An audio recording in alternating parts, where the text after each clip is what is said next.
안녕하세요. 한용숙 목사입니다. 오늘 본문인 누가복음 5장 1절부터 11절까지의 말씀을 읽겠습니다.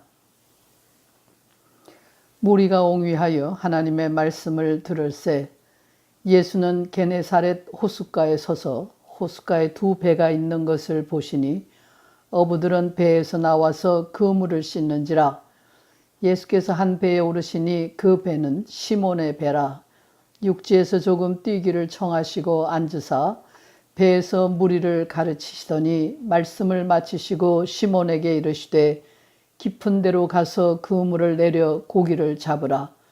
시몬이 대답하여 가로되 선생이여 우리들이 밤이 맞도록 수고를 하였으되 얻은 것이 없지만은 말씀에 의지하여 내가 그물을 내리리이다 하고 그리한즉 고기를 애운 것이 심히 많아 그물이 찢어지는지라. 이에 다른 배에 있는 동물을 손짓하여 와서 도와달라 하니 저희가 와서 두 배의 채움에 잠기게 되었더라.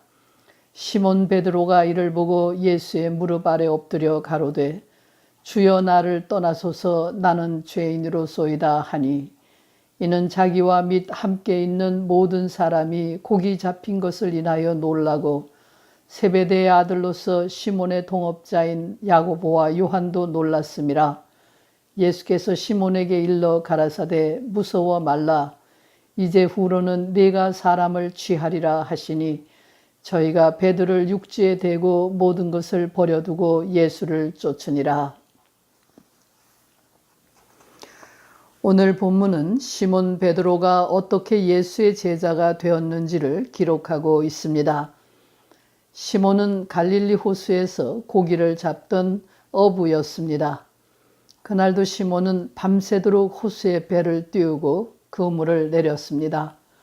먹고 살기 위해서 고기를 잡으려 차가운 밤바람을 견디며 모든 경험과 지혜를 다 동원해서 한 마리라도 더 잡기 위하여 밤새도록 애를 썼습니다.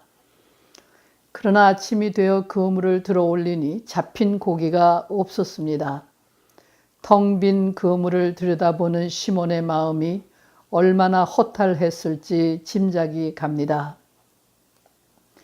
밤새도록 헛수고만 했을 뿐입니다. 답답하고 허탈한 마음으로 그물을 씻고 있는데 어떤 사람이 배에 올라타더니 배를 조금 띄워달라고 요청했습니다. 시몬은 배를 띄우기 위해 노를 저었습니다. 그때 예수께서는 그곳에 모인 사람들에게 무엇인가를 가르치기 시작했습니다. 그러나 그 말이 무슨 말인지 시몬의 귀에는 들려오지 않았습니다. 아마도 이 사람이 자신의 배를 사용하고 단돈 몇 푼이라도 준다면 오늘 끼니거리라도 들고 집에 갈 수 있을 것이라는 생각을 했을 것입니다.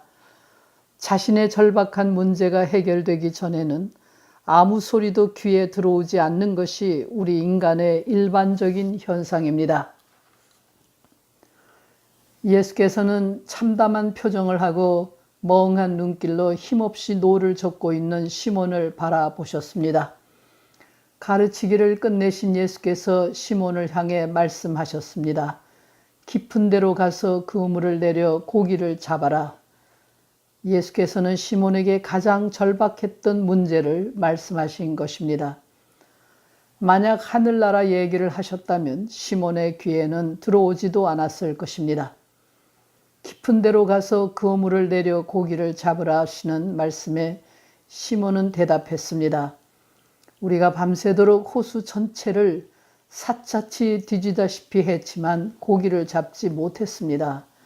그러나 선생님이 하라는 대로 한번 해보겠습니다. 라고 대답하고 노를 저어가서 깊은 곳에 그물을 내렸습니다. 그랬더니 고기가 얼마나 많이 잡혔던지 그물이 찢어질 지경이 되어서 혼자 힘으로는 그물을 끌어올릴 수조차 없게 되었습니다. 시몬은 멀리 있는 친구를 손짓해서 불렀습니다. 친구들이 와서 그물을 올려보니 고기가 너무 많아서 두 배에 가득 찼는데 배가 물에 잠길 지경이 되었습니다. 기적이 일어난 것입니다. 시몬은 너무도 놀랐습니다. 지금 자기 앞에 계신 분이 누구인지도 몰랐는데 그분이 가르칠 때에 그분의 도움을 받으리라고는 생각지도 못했는데 그분의 말씀에 순종했더니 기적이 일어난 것입니다. 조금 전까지 자기를 사로잡았던 허탈감과 공허함, 생활의 염려로 절박했던 심정이 갑자기 기쁨과 감사와 감격으로 바뀌는 순간입니다. 아마도 여러분의 시선은 여기에 머물러 있을지 모르겠습니다. 예수를 따라다니는 많은 사람들이 이런 기적이 자기에게도 매일 일어났으면 하는 소원을 가지고 예배당을 찾고 밤낮으로 울부짖으며 기도를 하고 있을지도 모르겠습니다. 어떻게 하면 이런 기적을 경험할 수 있게 되는지 그 방법을 찾아보려고 본문을 읽고 또 읽을지도 모르겠습니다. 그러나 본문은 기적을 체험할 수 있는 방법을 가르쳐 주는 것이 목적이 아닙니다. 본문은 어떻게 시몬이 예수의 제자가 되었는지를 보도하고자 합니다. 그 내용을 밝혀주기 위해서 본문은 계속됩니다. 이제 우리는 기적을 체험한 시몬의 반응에 주목해야 합니다. 기적을 본 시몬은 주여 매일 오셔서 이런 기적을 일으켜 주십시오 라고 간청하지 않았습니다. 시몬은 어쩔 줄 모르며 무릎을 꿇고 앉아서 주여 나는 죄인입니다. 나를 떠나소서라는 고백을 합니다. 시몬은 지금 자기 앞에 계신 예수가 자기 자신보다 자기를 더 잘 알고 계시는 하나님이심을 알게 된 것입니다. 하나님을 만난 인간은 자신이 죄인임을 깨닫게 됩니다. 뿐만 아니라 자신이 죄인이라고 고백하는 사람은 용서를 받습니다. 하나님께 용서를 구하는 것과 용서를 받는 것은 동시적으로 일어나는 하나의 사건입니다. 나는 죄인입니다. 나를 떠나소서라는 시몬의 고백에 예수께서는 무서워 말라. 이제부터는 네가 사람을 취하리라고 대답하십니다. 무서워하지 말라. 너는 이제부터 나의 제자가 되어서 내가 하는 일을 너도 하게 될 것이다 라고 말씀하신 것입니다. 예수의 제자는 바로 이런 사람입니다. 더 많은 고기를 잡아서 배부르게 먹는 일에만 관심이 있는 사람은 예수의 제자가 아닙니다. 예수의 제자, 다시 말하면 그리스도인은 예수에게서 하나님을 만나 자신이 죄인임을 고백하고 죄사함을 받은 체험을 가진 사람입니다. 자신이 죄인인 줄 아는 사람은 겸손할 수밖에 없습니다.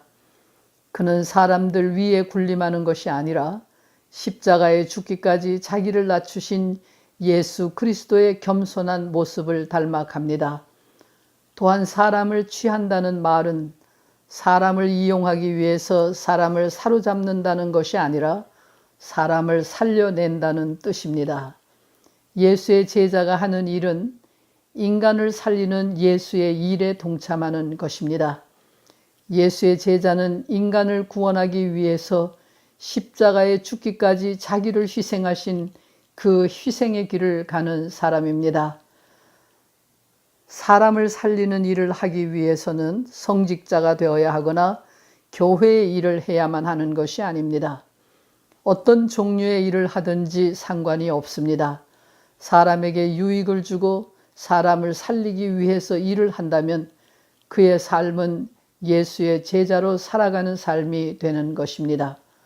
겸손과 자기 희생으로 예수께서 가신 길을 따라가는 예수의 제자들로 가득한 세상이 되기를 바랍니다.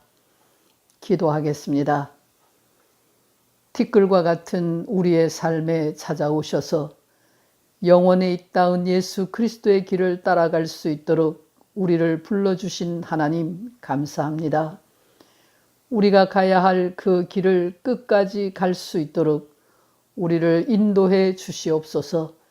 예수 그리스도의 이름으로 기도합니다. 아멘.